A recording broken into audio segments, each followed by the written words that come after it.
Paano nga ba makapag-cash in and makapag-cash out dito sa GoTime Bank for free or walang charge? Ito guys ay over-the-counter cash in and cash out method at makakatulong ito sa iyo kung gusto mong makapag-deposit or makapag-withdraw sa GoTime Bank ng cash nang hindi na nangangailangan ng ATM. Kung bago ka lang sa channel na to at gusto mo pa ng mga tutorial videos na kagaya nito, hit like and subscribe button. Okay, let's start. First is open your GoTime application and log into your account. Okay, pwede mong itap itong menu and tap in Store Deposit. Or pwede rin dito sa Deposit. Okay, tap natin tong Deposit. Then pipili ka if pull money from other bank. Dito guys, if you want to link a local bank account to deposit money to this account, gaya ng All Bank, BPI, and Union Bank of the Philippines. Okay, then pwede receive via InstaPay or PesoNet. In-store deposit, share your code to receive money via QR code scan.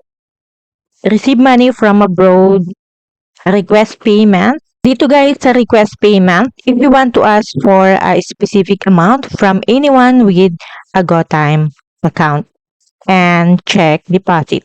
Okay, so ang pipiliin natin dito ay in-store deposit. Okay, then maglagay ka ng amount na gusto mong i-deposit sa yung GoTime account. So the minimum amount is 100 pesos and the maximum is 20,000 pesos.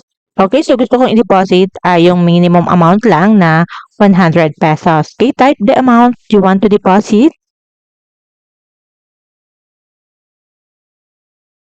Then tap next.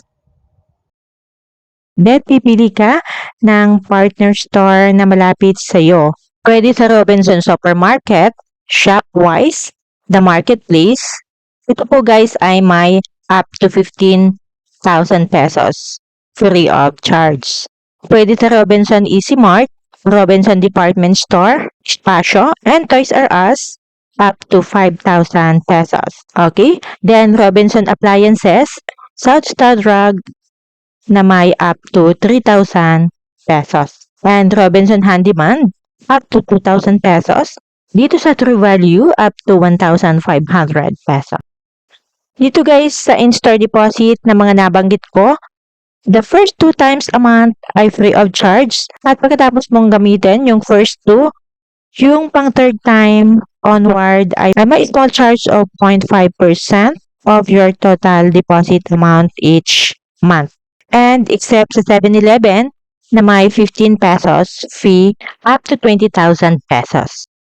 Okay, piliin ko lang tong South Star Drug na may up to 3,000 pesos. Okay, itap ko lang to, then tap get deposit barcode. So, pwede tayo makapag-deposit gamit itong barcode at selected branches of South Star Drug nang walang charge. Okay, so screenshot mo lang itong barcode and ipakita mo sa cashier sa South Star Drug or any store na napili mo. At ito guys ay may validity, so kailangan madala mo agad sa napili mong store bago ma-expire. Okay, next ay kung paano naman tayo makapag-withdraw dito sa GoTime Bank account. Okay, to withdraw, itap mo lang tong menu, then tap withdraw, and itype mo yung desired amount to withdraw. The minimum amount is 100 pesos and the maximum amount is 10,000 pesos. Okay, then after malagyan, ay itap mo na tong next. And then, kagaya kanina ay pipili ka ng partner store na malapit sa'yo. Okay, piliin ko ulit tong South Star Drug. And makikita natin dito na free of charge. Okay, then tap get withdrawal barcode. Okay, then i-enter mo yung passcode at lalabas na tong barcode. And then makikita natin dito na you're ready to withdraw. Okay, screenshot mo lang yung barcode at ipakita mo sa cashier ng napili mong partner store.